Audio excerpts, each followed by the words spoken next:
Hey, I'm Eric, and I'm listening to 100 albums in 100 days. For all the details on what I'm doing and why, check out the video pinned in my profile. Today I listened to the 1977 album Love Gun from Kiss. Now, I included this album for two reasons, and they're both kind of a long explanation, so I'll get to both of them. First of all, I think I mentioned in a previous video that I was a late bloomer, so to speak, to rock and roll. I'm the oldest of two children in my family, so while I had friends that had older brothers and sisters that introduced them to music like Van Halen and Kiss and Fleetwood Mac and all that, I didn't have anybody introducing me to rock music. Instead, I had parents who were trying to shield me from rock music. So I didn't start listening to Kiss until 1983, post makeup, and when I saw their video for "Lick It Up" on MTV, that's when I started listening to Kiss. Now I wouldn't say that I was a huge Kiss fan in the '80s, but I mean I liked Kiss. Being a kid that liked heavy metal and hard rock, I liked Kiss. I've never seen them in concert. Had several chances, I just never have. But I was a fan. I wouldn't say I was a super fan like a lot of people are, but I was a fan of Kiss. But I have never gone back, aside from the songs that everybody knows, Detroit Rock City, all the songs that people know from Kiss in the makeup days. I've heard those, but I've never gone back and checked out any full album or albums from the makeup days, from the late '70s. Or, early '80s that are supposed to be classic Kiss albums. So I included this one. Now, why this one? And that's the second reason.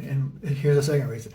I remember when I was a kid, and I would go to the store with my, either one of my parents. I would see these albums. I saw Love Gun. I saw Dynasty. I saw Alive 2, where Gene Simmons' face is just covered in blood.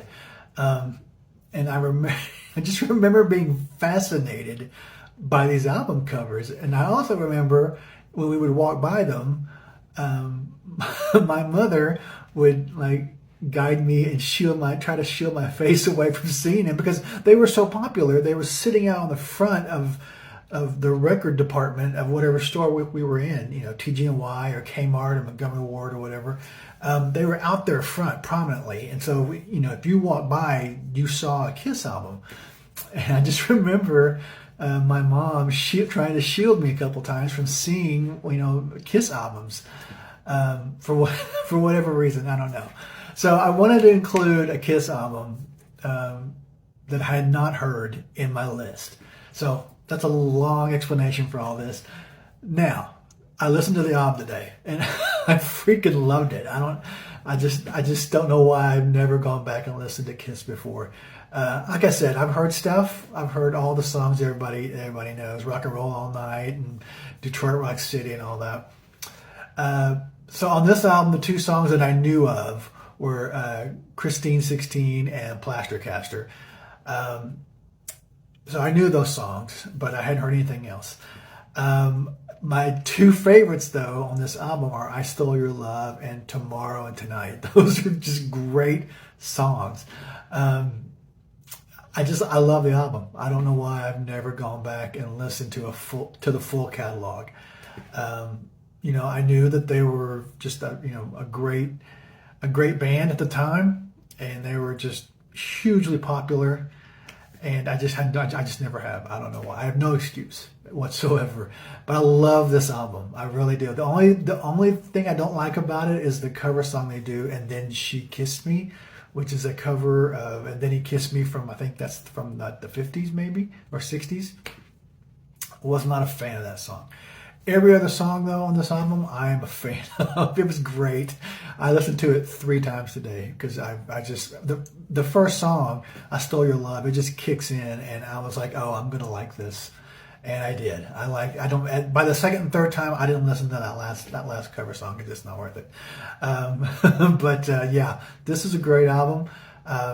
If you are an 80s Kiss fan like me that just know from Lick It Up on, I would encourage you. I'm going to go back and listen to some of the other albums as well.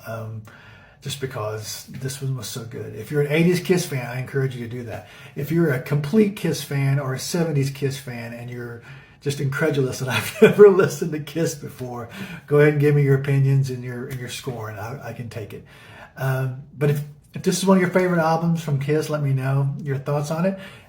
Go listen to it and let me know what you think.